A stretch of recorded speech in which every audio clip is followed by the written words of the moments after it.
जय श्री कृष्णा। हर हर महादेव।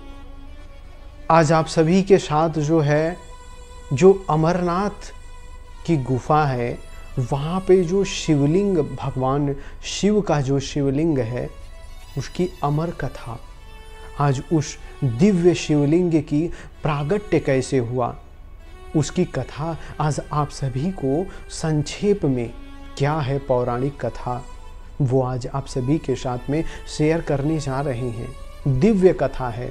अगर आप शिव भक्त हैं, बाबा अमरनाथ से प्रेम करते हैं, तो चैनल को सब्सक्राइब और फॉलो कर लें। ये वीडियो लास्ट तक देखें और कमेंट में हर हर महादेव अवश्य लिखना। ज्ञान भक्ति हिंदू स्पिरिचुअलिटी चैनल के माध्यम से मैं मृत्युंजय आप सभी का स्वागत करता हूँ। आइए आज की अमर कथा, अमरनाथ की कथा, अमरनाथ गुफा में भगवान शिव का जो शिवलिंग है वो कैसे प्रागट्य हुआ, इसकी कथा सुनते हैं। एक समय की बात है, देवाधिदेव महादेव कैलाश पर्वत पर प्रभु का जो है श्री राम का नाम जप रहे थे। तभी जो है सृष्टि की रचना भगवान ब्रह्मा जो है वो कर रहे थे। समस्त जीवों की रचना, देवी देवता, मनुष्य, राक्षस, पृथ्वी, जड़, जल, पशु, पक्षी, सभी की रचना जो है ब्रह्मा जी कर रहे थे, नवीन रचना कर रहे थे। उसी समय देवताओं की भी रचना हुई, लेकिन उस समय जो है अमरत्व को प्राप्त नहीं था कोई। तो यह जो है कष्ट, मृत्यु का डर देवताओं को सताने लगा और यह इसकी उपाय जो है, इस मृत्यु का डर खत्म करने के लिए, इसका कोई अमरता हमें प्राप्त हो, भगवान देवाधिदेव महादेव के पास कैलाश जाते हैं और महादेव से प्रार्थना करते हैं, हे महादेव, हे शिव, हे आशुतोष अवघड़दानी, आप तो अजर अमर हैं, जगत पिता हैं, जगत गुरु हैं। हम लोगों को मृत्यु का डर सता रहा है, इससे हमें, इस डर से हमें हमारी रक्षा करें। देवाधिदेव महादेव कृपालु हैं, करुणा स्वरूप हैं। उन्होंने देवताओं से कहा, आप चिंता ना करें, हमारे मस्तक पर जो चंद्र हैं उनके अंदर अमरत्व, अमृत विराजमान है। मैं उन्हीं के अमृत का अंश निकालकर आज आप सभी को देता हूँ। तो देवाधिदेव भगवान का जो चंद्र हैं, जो मस्तक पर विराजमान है, उनको जो है निचोड़ा गया, उसके अंदर से औषधि रूप में अमृतत्व जो है निकला और समस्त देवताओं को दिया। तो उसमें जो कुछ बूंदें जो हैं वह गिर गई धरातल पर, तो वो जो है भस्म के रूप में, अमरनाथ गुफा में भस्म के रूप में, और वही जो है भगवान शिव के शरीर पर जब गिरा तो भगवान शिव जो है जल रूप में हो गए और वो जो है समस्त देवताओं ने भगवान शिव का एक नया स्वरूप दर्शन किया और सभी ने स्तुति किया भगवान का। और तभी भगवान जो है कहे कि यह जो है इस चंद्र का कला का जो अमरत्व है, आप सभी को अमर बनाएगा, इसकी औषधि है, मृत्यु अभी आपको बाधा नहीं पहुंचाएगी। और वह जो जल स्वरूप था भगवान शिव का, वह जाके अमरनाथ में वही स्वरूप प्रकट हुआ। उसे जो है अमरेश्वर महादेव के नाम से भी लोकों में विख्यात है। और अमरनाथ की कथा एक और है जो आप सभी के साथ में शेयर कर रहे हैं। ध्यान से सुनिएगा, वीडियो लास्ट तक देखिए। जो पौराणिक कथाएं हैं, पुराण और ग्रंथों के आधार पर आज आप सभी को उसका सार तत्व आप सभी के साथ में शेयर करेंगे। एक समय की बात है, भगवान देवाधिदेव कैलाश पर बैठे थे, माता पार्वती के साथ कुछ वार्तालाप कर रहे थे। तो माता पार्वती की दृष्टि भगवान शिव के गले में गई। तो भगवान शिव जो है मुंडों की माला धारण किए हुए थे। तो माता पार्वती भगवान शिव से पूछती हैं, हे आशुतोष, हे जगतपति, आपके गले में ये मुंडों की माला कैसी है? तब देवाधिदेव महादेव कहते हैं कि पार्वती, यह जितनी बार आप अवतार लेती हो धरातल पर और उस शरीर का त्याग करके जब हमारे धाम में आती हो तो उस शरीर की ये मुंडों की माला है और मैं आपके ही उस शरीरों की मुंडों की माला धारण करता हूँ। देवी पार्वती ने सोचा, हे प्रभु, आप तो अजर हैं, अमर हैं, हमें कैसे अमरत्व प्राप्त हो? इसके लिए हमें जो है, हमें भी बताइए क्या विधान है, कैसे मैं भी अजर और अमर हो जाऊं? भगवान शिव कहते हैं कि देवी, यह अमर कथा का फल है कि मैं अजर और अमर हो गया हूँ। माता पार्वती शिव भगवान के चरणों में, महादेव के चरणों में निवेदन करती हैं, हे प्रभु, हमें भी अमर कथा सुनाइए, हमें भी अजर अमर होना है। भगवान शिव जब माता पार्वती सती के स्वरूप में थी तो ऐसा कथा में आप सभी जानते होंगे कि अगस्त मुनि के आश्रम में गई थी प्रभु श्री राम की कथा सुनने। कथा सुनने के बाद जब आ रही हैं और प्रभु प्रकट रूप में दंडकारण्य में लीला कर रहे हैं और प्रभु का दर्शन और प्रभु की लीला में उनको भेद हो गया और वो प्रभु के नाम और रूप और विश्वास में नहीं दृढ़ हो पाई और प्रभु की परीक्षा लेने चली जाती हैं। आशुतोष भगवान समझाते हैं। तो ये कथा का जो है वो सार जो है कि माता पार्वती ने कथा को विश्वास के साथ नहीं उसे समझा और स्वयं प्रभु का परीक्षा लेने चली जाती हैं। तो जब कैलाश पर महादेव सोचते हैं कि यह जब प्रभु श्री राम की कथा सुनकर विश्वास नहीं हुआ तो ये अमर कथा कैसे हम सुना दे पार्वती को? यह अमर कथा दिव्य है, अधिकारी को नहीं सुनाना चाहिए, यह दिव्य कथा है।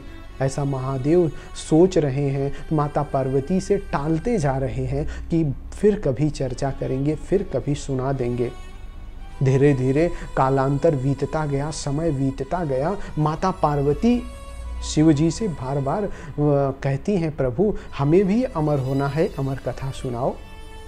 अब प्रभु शिव सोचते हैं कि माता पार्वती की उत्कंठा जो है ज़्यादा है, लालसा ज़्यादा देखकर प्रभु श्री राम कहते हैं, प्रभु श्री राम की अमर कथा हम सुनाएंगे आपको, लेकिन इसके लिए हमारे जितने भी शरीर से जुड़े संबंधी लोग हैं उनका परित्याग करना पड़ेगा। कोई भी वहाँ पर नहीं रहना चाहिए इस अमर कथा को सुनने के लिए। देवी आप जो है इस अमरनाथ गुफा में आप चलो और मैं भी आता हूँ, फिर वहाँ पर हम आपको अमर कथा सुनाएंगे। माता पार्वती अपने शरीर से संबंधित पुत्र को, पुत्री को, जितने भी उनके वाहन थे सभी का त्याग कर कर कैलाश पर ही रख के माता पार्वती अमरनाथ की कथा, अमर कथा सुनने के लिए अमरनाथ गुफा में जाती हैं और वहाँ पर भगवान शिव भी आते हैं। अपने पंचभूत शरीर जितने भी रहते हैं उनका त्याग करके, चंद्रमा को भी त्याग करके और समस्त गणों को जो है कैलाश पर छोड़कर अमरनाथ कथा सुनाने माता पार्वती को जाते हैं और माता पार्वती को यह एक वचन देते हैं कि देवी मैं अमरनाथ कथा आपको सुनाऊंगा, लेकिन इसका बीच बीच में आपको हुंकार भरना पड़ेगा ताकि मुझे पता चले कि आप जो है जागृत अवस्था में हैं, कथा सुन रही हैं, भाव से सुन रही हैं। और कभी कभी मैं अगर भाव में डूब भी जाऊं तो आप हुंकार भरना ताकि फिर मैं वह कथा आगे आपको सुनाऊं। नहीं तो प्रभु की कथा ऐसी दिव्य है कि मैं भाव में डूब जाऊंगा, समाधि लग जाएगी, तो आप मुझे बीच बीच में जो है हुंकार भरते रहना। माता पार्वती ने कहा ठीक है प्रभु। और प्रभु की कथा जो है भगवान शिव जो है अमर कथा सुना रहे हैं।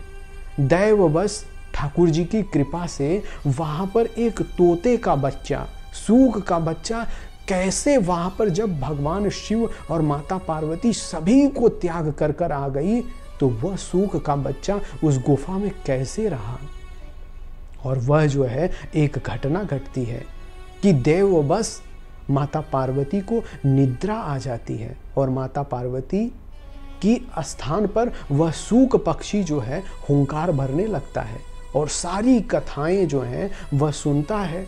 देखते हैं भगवान शिव कि यहाँ पर तो माता पार्वती को जो है निद्रा आ गई तो हुंकार कौन भर रहा है।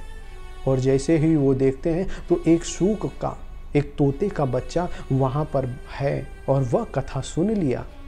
भगवान शिव क्रोधित हो जाते हैं और उसे मारने के लिए अपना दिव्य त्रिशूल छोड़ते हैं और वह सूक पक्षी त्रिलोकी में, तीनों लोकों में भागते भागते उसे कहीं उस त्रिशूल से बचने का रास्ता नहीं मिला तो भागकर पृथ्वी लोक पर वेद व्यास जी के पत्नी के मुख के माध्यम से गर्भ में चला गया, गर्भ रूप ले लिया। और वह गर्भ रूप साधारण नहीं था। 12 वर्षों तक भगवान शिव का त्रिशूल और वह गर्भ उसी में डर के मारे रुका रहा और जगत में त्राही त्राही होने लगी कि वेद व्यास जी का जो गर्भ है अभी गर्भ हो 12 वर्ष तक हो रहा है, रुका हुआ है, बाहर नहीं आ रहा है। तो भगवान श्री कृष्ण स्वयं जाकर उन्हें जो है सांत्वना देते हैं, गर्भ में जो जीवात्मा है, कि आप चिंता न करें, भगवान शिव का जो त्रिशूल है वो आपको क्षति नहीं पहुंचाएगा और धरती पर हमारी माया आपको व्याप्त नहीं करेगी। तो वही जो है जब प्रकट होते हैं तो वो सुखदेव मुनि के रूप में प्रकट होते हैं और जन्म लेते ही वह समस्त वेद पुराण शास्त्र ज्ञान से पारंगत रहते हैं। दिव्य कथाएं भगवान के ही रूप माधुरी में वो तल्लीन रहते हैं और अपने माता अपने पिता व्यास जी भगवान श्री कृष्ण को प्रणाम करके तप के लिए जंगल में चले जाते हैं, वन में चले जाते हैं। ऐसे एक कथा आती है, ऐसे सुखदेव मुनि का इस अमर कथा के माध्यम से सुनने के कारण उनका भी प्रागट्य होता है। अब एक कथा और आती है जो कि वहाँ पर जो अमरनाथ में कबूतर का जोड़ा रहता है उसकी कथा जुड़ी हुई है कैलाशपुरी से। एक बार भगवान शिव प्रभु के नाम संकीर्तन में तांडव करने लगे, नृत्य करने लगे। तो वहाँ पर 2 गण थे। वो गण देखकर भगवान शिव का जो नृत्य है, तांडव कर रहे थे, उनसे उनके दिल में थोड़ा क्रोध हो गया, थोड़ा जलन होने लगी और यह हुर हुर कुर कुर की आवाज़ वो जो है गण करने लगे और भगवान शिव जो है उन्हें श्राप दे दिए कि तुम हमारे नृत्य में ऐसी अभद्र भाषा का उपयोग कर रहे हो, हुर हुर कुर कुर का कर रहे हो। जाओ तुम, ये आवाज़ जिस जीव से आती है तुम कबूतर का रूप बन जाओ। और उसी क्षण जो है वह दोनों गण कबूतर के रूप में बन जाते हैं। फिर भगवान शिव के चरणों में निवेदन करते हैं कि हे प्रभु, हमसे गलती हो गई, हमें अपराध हो गया, हमें क्षमा करें।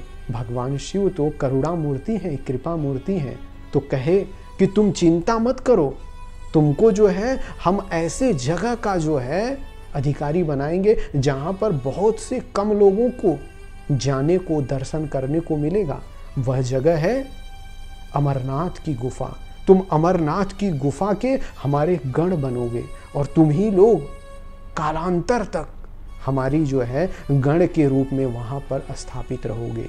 तो ये है भगवान शिव की जो अमरनाथ की कथा, अमर कथा जो आप सभी के साथ में शेयर किए। ज्ञान भक्ति हिंदू स्पिरिचुअलिटी चैनल को देख रहे हैं तो फॉलो और सब्सक्राइब करके हमें सपोर्ट कर सकते हैं, मोटिवेट कर सकते हैं। फिर मिलेंगे आध्यात्म और ज्ञान से जुड़ी हुई रोचक कथा के साथ में। तब तक के लिए जय श्री कृष्ण, जय श्री राम, हर हर महादेव। कमेंट में जरूर लिखिए। नमः पार्वती पतये, हर हर महादेव।